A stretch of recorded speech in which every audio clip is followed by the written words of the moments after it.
રાજકોટ જિલ્લાના ધોરાજી ખાતે બિહારના મુખ્યમંત્રી નીતિશ કુમારના પુતળાનું દહન કરવામાં આવ્યું છે. ધોરાજી ખાતે આવેલ 3 દરવાજા વિસ્તારમાં બિહારના મુખ્યમંત્રી નીતિશ કુમારના પુતળાનું દહન કરવામાં આવ્યું હતું.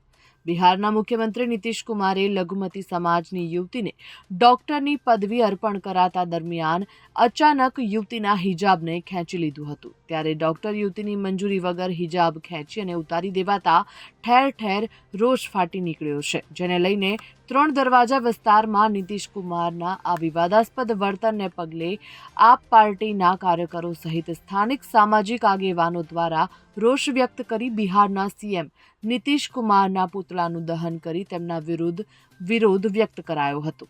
આ બનાવને પગલે પોલીસે સ્થળે દોડી જઈ પુતળું દહન કરનાર લોકોની અટકાયત કરી હતી.